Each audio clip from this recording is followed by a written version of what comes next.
Welcome दोस्तों. आज मी तुम्हाला अशा व्यक्तीचे नाव सांगणार की ज्या माध्यमातून आम्ही तुमच्यापर्यंत आलेलो आहोत आणि हे व्हिडिओज बनवायला शिकलो.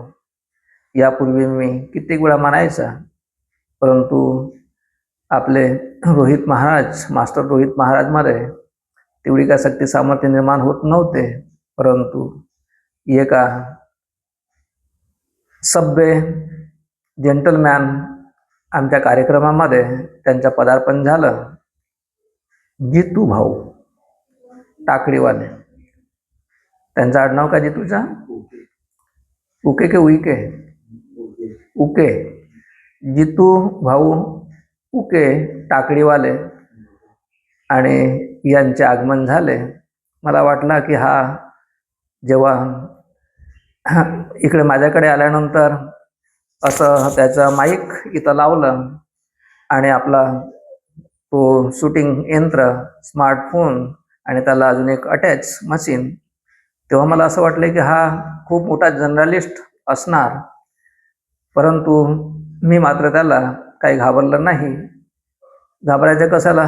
मला तर 15 वर्षापासून बोलण्याचं, ह्या सगळ्या गोष्टी करण्याचं नाही का. Everything you want is on the other side of fear. मी माझे काम सुरू केले, छान व्हिडिओज बनवल्या आणि कार्यक्रम संपल्यानंतर या जितू भाऊनी जेव्हा सांगितलं, अजी मी तर कमी शिकलेला आहे, प्रायमरी गायढोराकडे जाणारा आहे, एका खेड्यावर राहणार आहे. मग ह्या गोष्टीचा मला छंद होता, मला इंटरेस्ट काहीतरी व्हिडिओ बनवायचा, काहीतरी चांगल्या गोष्टी करायच्या, आणि मग मी या गोष्टी करायला लागलो. सुरुवातीला 2-4 व्हिडिओ त्यांनी बनवल्या. त्यानंतर आम्हाला असं वाटलं की प्रत्येक वेळेस यांच्यावरती अवलंबून राहण्यापेक्षा मग मी रोहित खेत्रेला सांगितलं की बेटा तुला ह्या गोष्टी शिकायलाच पाहिजे, त्याला विनंती करून. आणि त्यांनी आपल्यावरती दया केली, माया केली. तो म्हणायचा की ह्या गोष्टी शिकायला मला 2-2 लाख रुपये लागले. आता लागले असतील नसतील, किती लागले असतील, परंतु परिपूर्ण कोणी खोटा बोलत नाही. 2 लाख लागले नसतील तर कमीत कमी 2, 4, 5, 10 हजार तरी लागले असतीलच.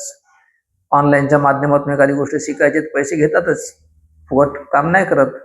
परंतु त्या सभ्य माणसाकडून आपल्याला या गोष्टी शिकायला मिळाल्या आणि त्या माध्यमातून आता हे व्हिडिओज बनवून आम्ही तुमच्यापर्यंत आमचे विचार पोहोचवतो.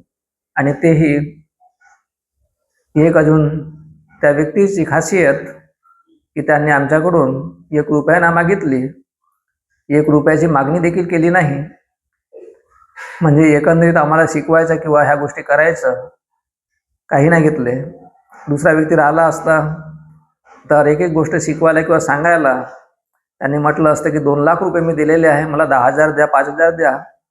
आणि म्हटलं असतं तरी आम्ही 5-10 हजार, लाख रुपये नसते दिले, तेवढी काही कमाई नाही आमची. फुकट सेवा आहे सगळं, आमची लूटमारी नाही आहे, नाहीच्या बरोबर आमची फी आहे.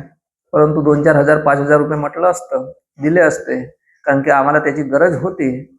आणि जेव्हा मी याला सांगितलं रोहितला की जेव्हा तो कमी शिकलेला व्यक्ती, प्रायमरी शिकलेला व्यक्ती, गायढोराकडे जाणारा व्यक्ती हा देखील हे काम करू शकतो आणि इंस्टाग्रामवरती, यूट्यूबवरती छानपैकी व्हिडिओ बनवू शकतो, तर आपल्याला का बनवता येणार नाही? आपले विचार जे आहेत हे लोकांपर्यंत जायला पाहिजे. कारण की आपल्याला एका संकुचित दायऱ्यामध्ये विचार ठेवायचे नाही आहेत. आपले विचार हे देशाचे आणि जगाच्या कामाचे आहेत. कारण की जगामध्ये सर्वत्र अनर्थ कसे घडतात त्याचे मूळ मंत्र आणि त्याची निर्मिती करून होते. ह्या गोष्टी म्हणजे सत्याच्या गोष्टी, आपल्याला संतांच्या गोष्टी कळलेल्या आहेत आणि आपल्या ज्या गोष्टी आहेत त्या लोकांपर्यंत जायला पाहिजे. त्यासाठी या गोष्टी आम्ही करतो आहोत. याच्या मागे की आमची प्रसिद्धी किंवा आम्हाला पैसा मिळावा हा बिलकुल नाही आहे. तर त्या माणसाचं म्हणजे त्या जितू भाऊला मी धन्यवाद देतो, त्याचा आभार व्यक्त करतो. आणि त्यांच्याही जो व्हिडिओज बनतात तेही तुम्हाला पाहायला सांगणार. कार्टून आणि हास्य निर्माण करणाऱ्या व्हिडिओज असतात, अवश्य पाहावं. तर त्याचा आयडी काय आहे? जितू भाऊच आहे. तर जितू भाऊच्या काय नाही सांग ना, जितू भाऊ टाकडीवाले असे त्याचा आयडी नंबर आहे. तर त्या नंबरवर तुम्ही पाहू शकता. त्यांची कृपा झाली आमच्यावरती. That's all.